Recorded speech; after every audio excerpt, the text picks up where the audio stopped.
Hi, this is Mark and Katie at Owner Action. So we buy small businesses for people that follow the channel. So we're here to just sit and talk about, anything that you really want to talk about. So we've got some things that we can cover or we can answer questions. So it's really up to you. Yeah, so I guess to start, we can just go over the basics of buying a business, what that looks like.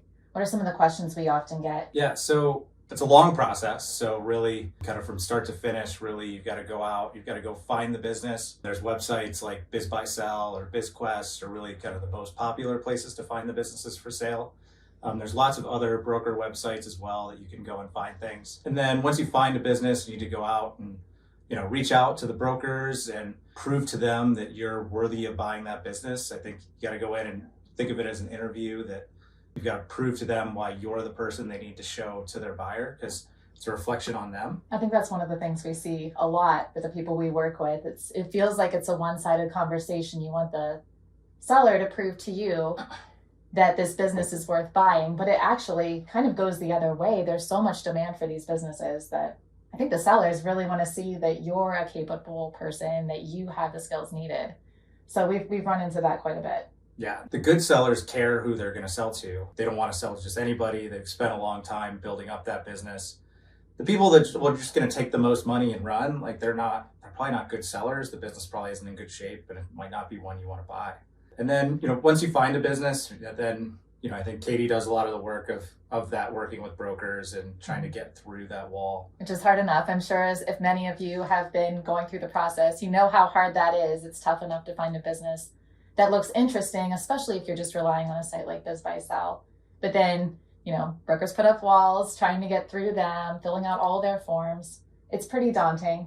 Yep. But the name of the game is pushing through, following their rules so that you can go on to the next step. It helps a lot, works to our advantage as often that we can say to brokers that we've bought businesses before, and that we know how to get deals to the finish line.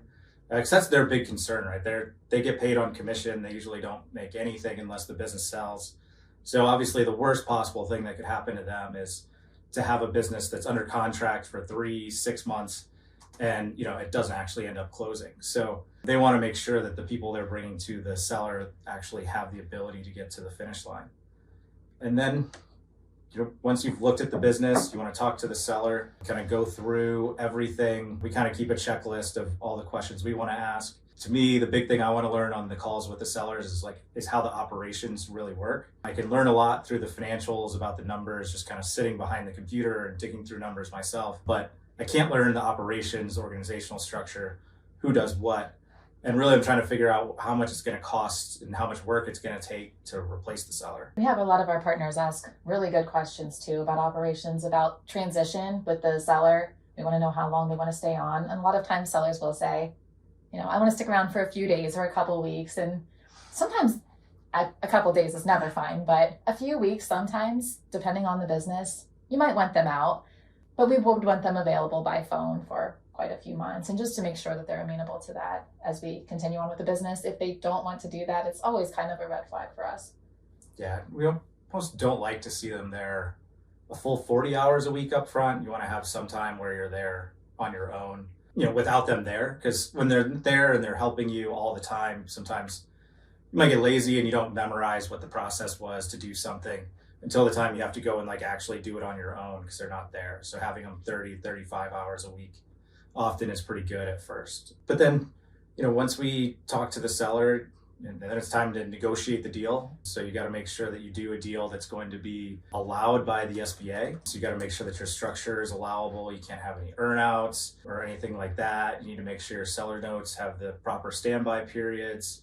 You can't have balloon payments in your notes, just certain things that have to be in the deal to allow for the SBA financing. If you're going to go that route, and that's the route that most people go, just because it's government subsidies. So it's hard for private credit to compete with the SBA option. Mm-hmm. Should we talk a bit about SBA loans? I mean, that's something that we get a lot of questions on too. Yeah. We get a lot of people asking, can I have more than one SBA loan? I think many buyers want to start with one business, immediately buy another. With an SBA loan, that is a little bit difficult. A lot of lenders do want to see you in your loan for about a year. We've had some luck pushing up that timeline a little bit depending on the buyer, depending on the business. For example, we have a franchise with a couple of partners. They owned 4 units of a certain franchise, wanted to buy 2 more. In that case, lenders were more favorable to doing that. Yeah, so typically they do want to see a year, but that's not an SBA rule. So it's lender discretion. So lender discretion, it's tough because obviously it varies by lender. That particular deal, the lender used their discretion because we bought the business in I think October of last year, which is not very long ago.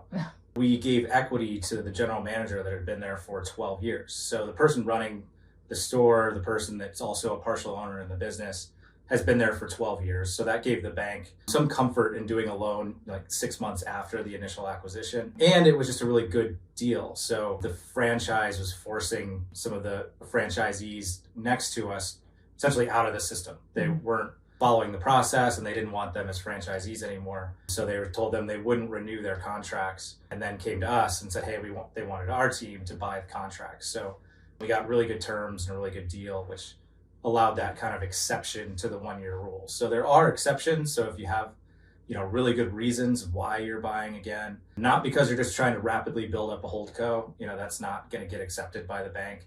I mean, they're going to want to see longer holding periods before you start to go and buy businesses that aren't necessarily directly related to your current business.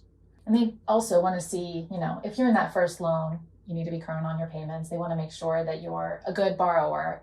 You have deferrals, possibly that could be something that they might not love to see, but definitely if you've missed payments or things like that, you won't be skipping ahead in the timeline to get another SBA loan. Yeah, I don't think you're going to get another loan if your current loan's in deferral. Yeah, probably not. And what that is too, is that's just a process that, and it's a lender discretion thing, but if the business is in trouble, if you call the lender and say, hey, I have a problem, I don't think I can make these payments, lets you essentially defer your payments for up to 6 months, which can really give you a long time to kind of fix the problems and get the business back on the right track before they might move you into workout or something else. So with any loan, it's always important that when you see yourself starting to get in trouble, to reach out to the lender and start proactively working with them. And then with that, getting multiple loans, the limit for an SBA loan is $5 million currently. There is talk about raising that, but no meaningful movement's been made there. But regardless, if you want to get multiple businesses, it's $5 million cumulative rather than $5 million per opportunity. There are loans called pari passu loans. They're kind of SBA loan lookalikes where you can go a little higher. Some lenders will do about $7.5 million. Some say they'll go higher, but it seems like it's tough to make a deal higher than $7.5 million really work when factoring in an SBA loan. Yeah, because it's really, since the valuation is essentially a function of the size, so the multiple that you pay on earnings. So let's say if you're looking at a business that generates around $250,000 of cash flow, that might go for maybe $500,000, so 2 times that cash flow. Once you get to say $2 million, it's probably going to go for like 5 times cash flow. And with the current interest rates, anything above 4 doesn't work. So those $2 million, EBITDA businesses, you can figure out ways to finance them through the pari passu process, but then the numbers just don't work. And that's the same thing. There is some hope that the SBA will raise the limits on the SBA just because it's been such a long time. When did you say it was? Did they raise it to 5? It's been a few years. It's been a long time, but I think essentially the buying power has been reduced by about 40%. I think since they did set the limits at 5 million. We'd love to see the limits go up higher, but I think the way that would work and how that would be helpful is I don't think it would mean that we could go out and buy businesses larger than 5 million. I think we're kind of stuck because of that valuation issue. Yeah. But if you went and bought a $5 million business today, you have no more room left on your borrowing to go do, bolt-on additional acquisitions to that company. If they raise the limit, you can buy a $5 million business and then go do 5 more, $1 million deals over the next 5 years. And essentially you end up with a really large business at that point. Yeah, we hear a lot of people interested in a strategy like that. Yeah. And sometimes it can make sense to buy businesses of that size instead, especially when it comes to a down payment, which is another issue that we hear. A lot of larger banks are asking for down payments of 20-30%, but all the deals we've done in the last year have been at 2.5 to 5%. I We've can't think never of done more one. than been required to do more than 5. No. The big national banks, I mean, yeah, they typically ask for really high down payments, and I think they don't give particularly great terms, and I think it is just because they just don't want to do it. Yeah. Especially the sub $5 million deals are just not their bread and butter. No, the super mega banks, you know, they want to bank GE and GM and you know, Microsoft. They don't want to bank the restaurants around those buildings. Mm-hmm. Yeah. Personal guarantee, that's always another big topic when it comes to SBA loans. If I have a house, do I have to put it up? Is there a way I can't put up my house? That's a question we get all the time. Yeah. Can we put it in a trust? Can we put it in an LLC? Mm-hmm. And the answer is, of course, no. Yeah. If you have any beneficial ownership of the house, you're going to have to put it into. It's going to be used as collateral for the personal guarantee. Really, the only way to avoid that would be to essentially put it in a type of trust where you don't own it anymore, which probably isn't a good option to no longer own your home. Mm-hmm. And then, you know, one other strategy that kind of can keep the house in a way uncollateralized is if there isn't a whole lot of equity in the house, they usually don't use it as collateral. So you are allowed to use a HELOC for your down payment. So essentially, if you pull all the equity out of your house and use the HELOC, you might find a lender that just says, well, it's not worth collateralizing the house because there's no equity in it. Mm-hmm. Because there's no actual requirement of how much collateral the SBA requires. It's just they have to do it to the extent possible. So if you have $1 million of assets, they're going to collateralize $1 million of assets. If 100% of what you have to your name is your down payment, or if you're buying out your own company that you currently work for and making zero down, you can have, you know, a zero net worth and have zero collateral. Mm-hmm. You know, zero down, zero collateral. You know, it might be tougher to find a bank that will do that deal with That's the combination the dream, of isn't both. it? 0-0. But you know, if you are, you know, currently, you know, we had a deal closed last week where the buyer was the COO. His title was COO/CFO of the company. Like, he probably could have gotten that deal. I think he did have equity in his house, so he had to, but I think he could have. But that's just the exception. He's been running the business. The owner's absentee. You know, he's been running it for, I think it was 10 or 12 years. So if you fit that profile, you might be able to do it. But we got a question on that note. What if you don't own any property? Then they won't collateralize anything. So if you don't own any property, then there's nothing to collateralize. So like I said, there's no minimum level of collateral required. It's just they have to collateralize to the extent possible, whatever that is. If it's $1, if it's $1 million. He followed up. But if you buy a home on year 5 of your SBA loan, can they then use it as collateral? They're not going to go back and like redo the loan. So at that point, anything that you have is not going to be put into the collateral. That's a great question, though. That's one that we don't often get. You're thinking it through. Yeah. Yeah, that is a great question. And then with an SBA loan, there's typically no net worth requirements. Sometimes you'll see that with a new franchise. If you're looking at a franchise rather than buying a business, the franchisor may ask you to have, you know, $500,000 net worth, so much disposable cash to put toward the business. With an SBA loan, they want to see your credit score. Usually it's 680 or better. You're in pretty good shape for a loan. You know, higher is always better. They will go a little lower, but 680 is kind of the number to shoot for. Yeah, and they always look at the totality of the deal. So if your credit score is a little below 680, but you're really strong in a lot of other aspects, you can get through. But I think they would really lean on your industry knowledge at that point. I mean, they look for that too. Industry experience, management experience. Those are really factors that the banks are looking for, and buyers. And I think the number one factor that typically plays into the default of SBA loans is someone buying in an industry that they don't know. So, I mean, that's why we always encourage people to, you know, look at their skill set, look at what they've done, look at their experiences, and try to buy within what they know. You know, we get it all the time. I think at least once a week, someone who has, you know, 10, 20 years experience in an industry, and they say, I want to do anything but buy in that industry. And, you know, to me, it's like, you know, being an owner is going to be very different than being an employee. Mm-hmm. So, you know, every industry, you know, if you've been in an industry for 10 or 20 years, you know all the negatives and all the bad things about it. And the thing that you probably don't realize is every industry has those things that suck. So you're just Yeah. going to go to a different industry that you don't know. You're going to find out that it sucks too.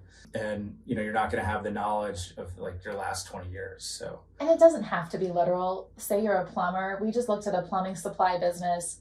You don't have to do the physical work of plumbing. You can extend your skills. This one was a distributor of plumbing parts, so they would know all the players in the industry already, likely, especially if you were a manager of a plumbing business. It doesn't have to be the same. I mean, it doesn't even have to be literally plumbing. You could probably do a restoration business, or there's lots of ways you could go from there. I think probably our best deal we've done was someone who they worked in a kind of a welding shop as a foreman, so they had a lot of experience managing teams of welders. We bought this evaporative cooler HVAC companies they use in like Arizona for air conditioning, and there's a lot of welding involved with that. He'd already worked with them, so it was kind of an adjacent industry. And I just like that one because I think he was grossly underpaid and underappreciated at his prior job. And then the HVAC company did so well with the heat wave in Arizona that his first 2 weeks he earned his entire annual salary of running that business. So Of what he made previously. that's not the norm, but Right. it's nice when we can see that kind of for the partners. And it kept going. Like it wasn't I'm just gonna it. say his wife was she did books for the company previously too, didn't she? Yeah. So Yeah, it so they just knew the all company. came And that full was a- circle, which is really cool. It was everything kind of came together in that one because Yeah. we had a great seller. It was a for sale by owner, which doesn't mean anything broker is bad, but it was one that wasn't brokered. And I remember one day I was talking to him about something and he called and he's like, "Hey, don't tell them. But I just got new signs and branding and everything to put in like the day before they take over, so everything's fresh." Oh, that's so nice. And it's that one was such a relief versus all of our other deals where like we're fighting over like every term in the contract and they're trying to screw us over in every way they can. To have a seller that's like wants to do something nice Yeah, was nice. it was nice. We have had those recently. We've had sellers' attorneys dragging out deals painfully. Oh, We've had sellers backing out the week of closing. We've had horror stories. We've had sellers commit fraud and leave the country. yeah, we've seen everything. We've seen a lot at this point. So sellers' attorneys are brutal because Yeah. we work so hard to hit the deadlines on deals and try to get things moving and moving quickly. We turn everything around within 24 hours, usually closer to 4 hours. And our team works pretty much 24/7. So, we have banks that will send us things at 5 o'clock and, the response to the 20 questions is in their inbox at, 8 in the morning when they come in. And then you have these sellers' attorneys that just kill time, Billable hours. drag out time, billable hours. They'll add 2 to 3 months to the deal. And then they come and yell at me because they're saying it took too long. And it's like, well, I don't know what to say. Mm-hmm. Mm-hmm. Yeah, it's always a journey. Yeah. Every deal. I don't think we never want to. I don't know. I feel like we've been putting courses down a little bit lately, but the problem with courses is they make everything seem so simple, and I don't think we've ever had a simple deal. Can you think of one that's just gone? We have one currently that I'm expecting something, but I'm nothing's expecting happened. something. There's always an issue with real estate, with trademark issues, with, land. We've had problems with land. When you're using an SBA loan, only so much of the land needs to be dedicated to the business. If it's surrounded by free acreage, it can cause some issues. Yeah, So- that's been a long deal, which it somewhat helped us. So this was a deal that because of the complexity of it having this land, we were able to buy it when other people couldn't because we kind of came up with a solution to the problem. Then of course got pretty far about to close, found out that they had registered some of the land improperly, so the solution wasn't going to work. But then what helped is that we are really not to brag, but we have really good relationships with our lenders, and we were able to get a waiver from the SBA, kind of working with the lender to one of the rules the issues that I don't think any other banker other than the one that we happen to have been working with could have gotten that done. Yeah, I don't think we would go into it saying, well, we'll just get a waiver for this. I don't think we could ever expect to get that. Yeah. It was kind of an exception. Yeah, it was very much an exception. And yeah, I think there was maybe maybe well, you count on one hand the number of lenders out there that, and I'm not even talking about the banks, the individual people at the bank that could have gotten that done. Yeah. And luckily, we were working with the one that could, because we work with a lot of banks, and I don't think the others could have done it. Yeah. Thank goodness for that bank. We have some other questions. Say I have leadership experience within different organizations, but not directly in management. So I would assume that's maybe like a team lead or a line lead.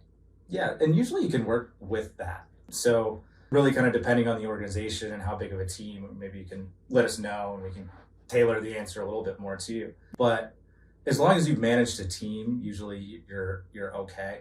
I mean, I think the thing that often that that's kind of gold it's gold because hardly anyone has it. It was, of course, managing blue collar teams, or that's where you're probably in the best shape, because that's where there's far more people looking to exit those businesses than qualified individuals looking to come in. Mm-hmm. So that HVAC company that works so well, I mean, him having that experience managing kind of a blue collar workforce. I don't think he was a factory manager either. He was the foreman. Yeah. So he was a team lead. Yeah. And that's worked out fantastic. The Mm-hmm. bank loved his experience. So yeah, no problems with that. Yeah. Experience in owner operators getting SBA loan to build warehouse for lease. So building a warehouse is kind of a different animal. It is. So as long as you've been in business for at least 2 years, you should be able to apply for a loan to do that expansion. You probably would end up using like the 7A program, but you might be able to do like a 504, kind of depending on the details. But in that instance, the bank's going to lend off of your business plan, essentially. So if you can show, either doing that's going to reduce costs, or if it's going to generate additional revenue, you can use that to go and get the loan. Mm-hmm. It was cool. You just got to go to Florida and see a few of the businesses that we're buying. One that's closing next week, one we already own, one that we are, I guess, still in the process of. It's been kind of a headache for you. Yeah, I guess we can start with the headache one. That one, it's kind of franchise-like. So we have a dealership situation where we need to get approved by the manufacturer. It's been really tough. I don't know if we're going to be able to get through. He's the perfect buyer for it. The perfect buyer. Has perfect experience for it. Doesn't have a lot of net worth, which, that shouldn't be a big factor. Mm-hmm. Obviously, we've already gotten the loan. The bank is ready to do the loan. With it. Mm-hmm. But we need to get floor plan financing. So we've had some trouble with that side, and essentially the manufacturer is not letting us talk to that lender. I think if we talk to that lender, we can find a solution to any problem if you tell us what the problem is. But I think, and I don't know how to get past this, is that it's a very young person that is the gatekeeper. Just taking your job very seriously. And they're afraid to be on the phone. Like they're like kind of stereotypical, I hate to say these, but like stereotypical like Gen Z, like you see, and I can't get this person on the phone so that we can talk things through. Mm-hmm. And I can't get any information. They just say, yeah, we're not going to do it. And they don't say why. And it's like, if you tell me why, we can fix any problem. Like we can get through, we can find a solution. But mm-hmm. like, if you're unwilling to communicate, then like, it's hard to do. So I think we can fix almost every problem if we can communicate. Probably like a life thing. Right, it is. But when they definitely an acquisitions thing, won't talk to us, I don't know what we can do. I think we'll try to push a little bit through the seller, but I don't think they have a lot of power with the dealer, with the manufacturer either. We'll have to dive through LinkedIn and find out who that person's next level up is. I know. Make some calls. Yeah. But yeah, I'm so disappointed. I'm not good. I'm still in it. I'm still working on it. Yeah. You can do anything. And then let's talk about the one that is closing probably next week.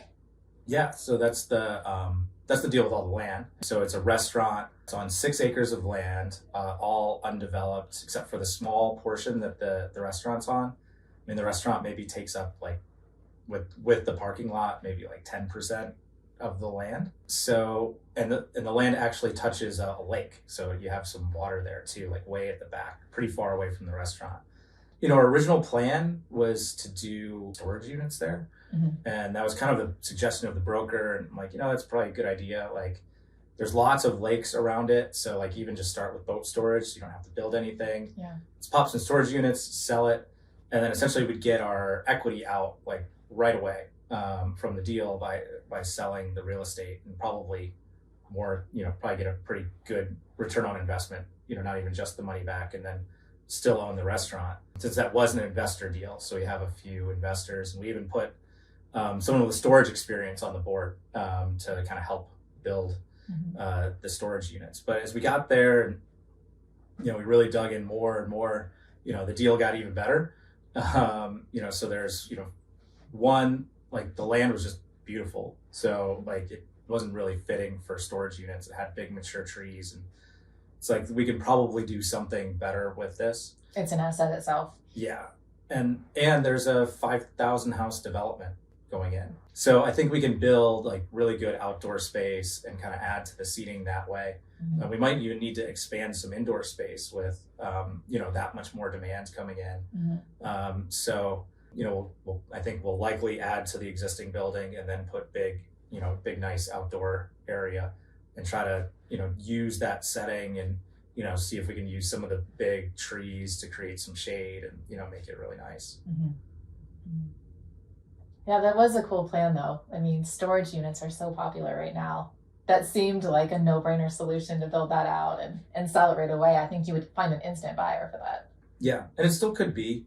There are a few storage units nearby, but also with 5,000 houses, the demand for the storage is going to go up. So, that was good. And then, we met with the operator of the trucking company, and we kind of talked through some things. It's a FedEx contractor, and ways to grow within FedEx, and kind of, to me, and being in the system, like I've really learned, I think employee retention is key, which is clear for every business. Almost every business, your ability to recruit and retain employees is going to be what drives the success. And it's not just hiring anybody. I mean, you have to hire somebody with a specific skill set, willing to put up with, in this case, pretty long distances on the road. Long distances, and you're kind of a commodity employer because they can go drive a truck for anyone, so they can pick up at any time and leave. There's no such thing as 2-week notice in that industry. Oh. Everyone that's left has just left.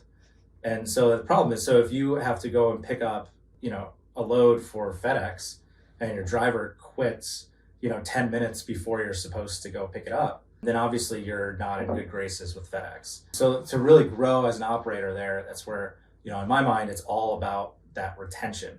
And because if you can retain employees, then you won't have those missed loads. And then also you're really gauged on your safety record. So I think if you have a more consistent employee base, your safety record is going to improve. So we sat down and we kind of tried to hammer out a new kind of retention bonus structure for the drivers that hopefully will, discourage them leaving.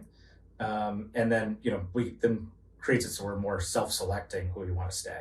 If someone's leaving, it's probably because we want them to leave rather than because they want to leave. And I think part of the problem too is because every company offers signing bonuses. So, why would you stay with one company when you could just go to the one next door, do the same thing and get a signing bonus? Quarterly bonus. Do your time there, go get another bonus. Yeah. So that's why we think like a retention bonus, so giving bonuses for people staying, is a good idea. Because one, we're spending the money anyway on like signing bonuses. So I'd rather give the money to the people that we like and want to stay than like new untested people. Well, we got another question. Back to the warehouse with an SBA loan. They want to use half the business for their operation and lease out the other half. I know you need to be a little careful there of utilization. You need to use the majority of it for your business. So it couldn't be explicitly half. You would need to use slightly more. Is it 51%? It's 51, yeah. Yeah, so you would just want to make sure that, build a closet or nudge over your space just a little bit more, just to make sure that you're occupying more of the space than you're leasing out for the SBA loan. Yeah. And of course, you typically don't want to be right at the line. So you probably want to be something a little past 51%.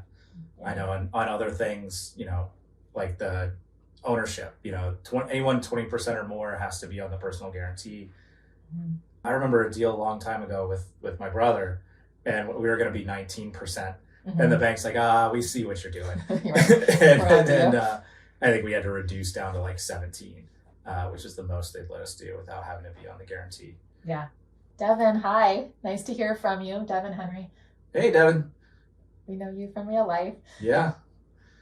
I hope the new job's good. We'll catch up sometime soon. Yeah. Yeah, nice to hear from you. What are your thoughts on the sports complex industry?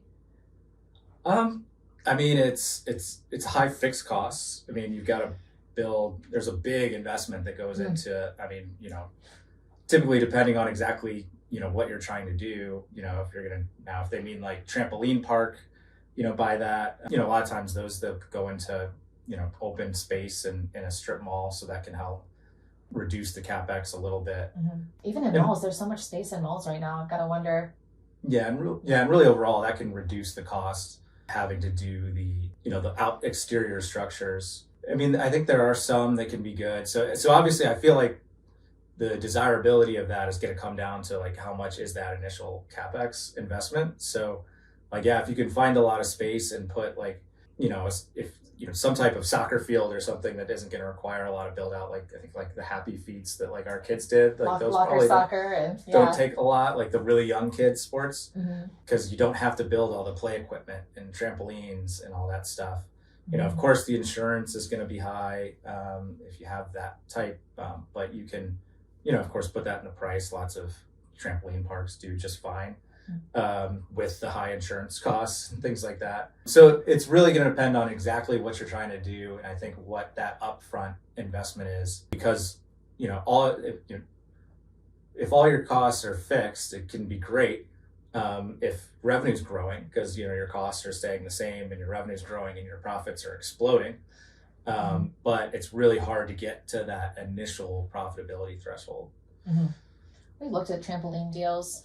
I mean, and within the last year, a lot of the deals that involve real estate are just, kind of astronomically priced right now, but some have looked still overpriced, but they were close to being reasonable. Yeah. So, yeah. Yeah, I mean, I don't know. I know we've done a few videos on trampoline parks. I don't think we've done any recently. Mm-hmm. One hasn't come up recently. Mm-hmm. No, I haven't seen any. Yeah, it's weird. They're either doing really well or really poorly, and they want their cash flow to kind of normalize again. Yeah, I guess they're doing pretty well. I mean, COVID restrictions going away. It's possible. Yeah, gone, and you make a lot of money off those kids' parties. Yeah. Again, I don't know if that's what you mean by sports complex, but. Devin says he's seeing more deals with old farms north of the city. We're in Columbus, Ohio. There is a lot of land near us, but we have Intel coming into the east. So I'm wondering how much land is going to be used, and it may be a good time to find a business in that area, north and east. Yeah. I mean, and that's what's nice here. And I remember speaking to like groups of business owners and organizations in the city, and how can we capitalize on this $20 billion Intel investment? Although their stock's down 65% in the last 3 months, so it's a little I think they're locked in there, but things aren't looking good at Intel. It's not the best of times. I'm like, go open 4 Papa John's. Like, they're gonna need daycares, they're gonna need dry cleaning. Like, there's gonna be all kinds of business opportunities in a place like that, where there's such big investment. Yeah. And like literally almost every franchise you can think of is going to need to open up in that location, because going somewhere where there was nothing. It's interesting too. I talked to a lot of franchise consultants, and there are a lot of territories still available over there. And I just think, I love buying businesses rather than starting a franchise, but man, it's tempting to explore that. It's weird when I'm the one trying to say we shouldn't. I know, do something. You're the dreamer. We've got enough going on. I know. He's like, no, I think we should. Let's just go buy all of them. I think we should go buy these. We don't have time. Here's one more question. Currently in the process to buy the business I've been working at, is SBA better than an investor? So that's interesting. It depends. How long have you been working there? If it's more than a couple of years, SBA might be a good option. Investor has its benefits too, though. So I mean, the benefit of going the SBA is, of course, you can keep all the equity. versus obviously an investor, you're going to have to give away, some portion of equity. I assume if they're making all of the payment, it's probably a pretty big chunk of equity. The good thing about an investor is that depending on how you structure the deal, you don't have to pay them when times are bad. Obviously, if you take out the loan, that's a payment you have to make. Like I said earlier, we said, talked about the 6-month deferrals. If you get in trouble, you could go 6 months. But with the investor, obviously you can kind of go forever, unless you structure it in, some way that there is some debt, there's some debt-like component to the way you structure the deal. But that's definitely something we can help talk through. So if you want to shoot us a message and kind of give us type in as many details as you want here, but if you want to talk privately, that's something we can just send us a talk DM through as well. We can help you find a lender that would do one of the low down payments, assuming the numbers all work. But then we can also look at what it would look like with an investor as well. And I guess probably want to know if the numbers work too, even if you're taking an investor. Right. But that would, depending on how long you've been there, as long as you've been there, I think most banks are usually looking for 2 or more years to do the 0 down. You probably qualify for the 2.5% down if you've been there for less than 2 years. Because we can get 2.5 for people that have been there for 0 days. So if you've been there for, you already have a leg up on anybody outside. Your 6 months is better than someone's 0. We love to see people who are employees of a company buying into it. We don't hear that enough. That's actually something I would love to see more. It's always so hard when we are talking to sellers and why aren't you selling to your manager? Why aren't you selling to your CFO who's going to be staying on? It's always, they don't have the capital. We're always coming in as a buyer, so we don't want to say, but they don't need much of a down payment, but we want to buy it ourselves. So it's a tough position. It's hard to keep tongue shut because we're trying to buy the business. Tongue shut, mouth shut. I got you. And those are great. The banks love those deals. They're such easy deals to do. He's been there 4 years, so you should be in good shape. So then it really comes down to just can the business support the debt payment, so if it can't, then you probably wanted to say, like, is this the right price for the business? Because if it can't, then you're probably not paying the right price. So as long as it's reasonably priced, and again, unless it's kind of in that $2 million plus cash flow, which means it would kind of be like a $7 to $10 million deal, then it's a little different. But if it's, anywhere between, 100,000 to, probably 1.25, 1.5 million, it should be able to support the debt payment if it's at the accurate valuation. Thanks, everybody. It's nice talking. Nice hearing your questions. Reach out privately if you have any others, or we'll be posting videos all week as well.